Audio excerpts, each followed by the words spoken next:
প্রকাশ্যভাবে মাজারের মধ্যে সেজদা দিতেছে, এটা তো সামথিং।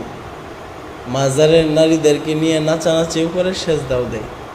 তবে সবচেয়ে কষ্ট লাগে এটাকে আবার ইসলামের নাম দিয়ে চালাইতেছে।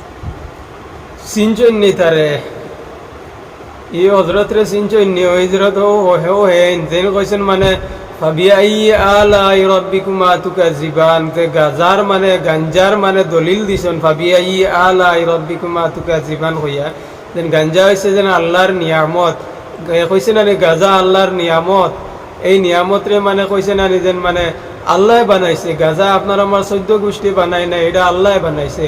রব্বুল আলামিন সূরা আর রহমানের মধ্যে বলে ফাবিআইয়া আলাই রাব্বিকুমা তুকাজিবান, তুমি কোন নিয়ামতকে অস্বীকার করবা? গাজা আমার আপনার 14 গোষ্ঠীর বাপে কেউ বানায় নাই, এটা কে বানাইছে? আল্লাহ সৃষ্টি করছে, আল্লাহ সৃষ্টি করছে। এখন আমাদের কিছু পাগল আছে, এরা লিমিট ক্রস করে ফেলে। হেডা যেটা এই কথা কইছে যে এটা হেডা এখন দেখো কি করে মাজারে গিয়ে সজদা দে। দেখছো মাজার কি সজদা দিবার জায়গা?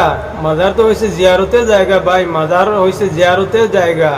ওখানে আল্লাহর মানে ওলিগণ আছে, ওখানে গিয়ে আমরা জিয়ারত করব, ওইখানে আমরা সজদা কেন করব? সজদা যদি করতে হয় আমরা আল্লাহকে সজদা করব, আমরা মাজারে কেন সজদা করব? আল্লাহ তো বলেছেন যে তোরা আমাকে সজদা কর। আল্লাহর কুদরতি পায়ে আমরা সজদা করব না, মাজারে কেন সজদা করব? মাজারে সজদা করা হচ্ছে শিরক। শিরিক কি? শিরিক হচ্ছে মানে আল্লাহর সাথে কাউকে আপনি শরিক করলেন, আপনি এই কথা প্রমাণ করলেন যে আল্লাহ ব্যতীত অন্য আরো কেউ একজন আছে যাকে আমরা নাকি সজদা করব। নাউযুবিল্লাহ। আল্লাহ হচ্ছেন ওয়াহদাহু লা শারীকা লাহু, আল্লাহ এক এবং একক, ওনার কোনো অংশীদার নেই। আল্লাহর সাথে আর কারো তুলনা হয় না রে ভাই। আর এই ভণ্ড কি করছে? মাজারের মধ্যে গিয়ে মানে সজদা করছে। দেখছেন আপনারা, প্রকাশ্য হিসেবে উনি গিয়ে মাজারের মধ্যে সজদা করছেন। তো উনি যেহেতু উনি একজন বেদাতি শিরকি, ওনারা মানুষদেরকে কি জ্ঞান দিবেন? নিজেরাই ঠিক নয়, নিজেরাই শিরিকের মধ্যে লিপ্ত থাকেন 24 ঘন্টা বেদাতের মধ্যে, শিরিকের মধ্যে। মানুষদেরকে ওনারা কি জ্ঞান দিবেন? আপনারা নিজে একটু বিবেচনা করেন তো ভাই। ওরা যে মানুষদেরকে যে নসিহত করে, ওরা কি নসিহত করবে? ওরা তো নিজেই ঠিক নয়। নিজে ঠিক না থাকলে কি অন্যকে নসিহত করা যায়? এটা তো কখনো সম্ভব হইতে পারে না। না, আগে তো আমি নিজের আত্মা নিজে আগে শুদ্ধ হইতে হবে না? নিজে শুদ্ধ না হইয়া অন্যকে যে নসিহত করবো, যে এটা কেমন করে হয় ভাই? উনি এক সময় উনি বলেছেন যে গাঁজা খাওয়া মানে জায়েজ আছে।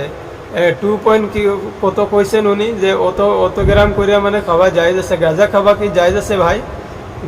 গাঁজা খাওয়া যায়, যেটা কি আল্লাহর নিয়ামত। উনি আরো বলেছিলেন যে কি কইছেন, যে একটা সুন্দরী নারী আমার চকুর সামনে দিয়ে যায়, আমি তার সৌন্দর্য, তার লাবণ্য আমি উপভোগ করব, কারণ আল্লাহ তো কইছে যে আমার সৌন্দর্য এবং লাবণ্য তোরা উপভোগ করো। একটা সুন্দর নারী আমার সামনে দিয়ে যাচ্ছে, তার সৌন্দর্য লাবণ্যতা দেখতে পাচ্ছি, আল্লাহ বলছে আমার সৌন্দর্যকে উপভোগ করো। আউযু বিল্লাহি মিন যালিক। একটা নারীর দিকে কোন নজরে আমি কেন তাকাবো?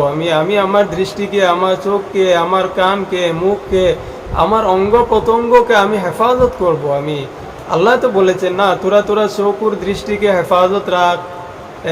নিজের বিবি ব্যতীত অন্য কোনো মহিলার দিকে তোরা মানে তাকাবি না। আর ওই ভণ্ড কি কইছে যে ওরা মেয়েরা হচ্ছে কি বলি আল্লাহর বলি, এটা আর কইলাম না। আর মানে আপনারা তো শুনছেন ভিডিও, যে মানে ওরা মানুষদেরকে কি জ্ঞান দেবে কোন? তো আল্লাহ আপনার কাছে দোয়া করি, আল্লাহ তো আপনি ওদেরকে হেদায়ত নসিব করুন। কারণ ওদের কারণে, ওদের জন্য আজকে ইসলামের বদনাম হচ্ছে, ভালো উলামাই কেরামগণের বদনাম হচ্ছে, আলিম সমাজের বদনাম হচ্ছে। দিন ইসলাম নিয়ে মানুষ আজকে মানে হাসি ঠাট্টা বিদ্রুপ করছে মানুষেরা।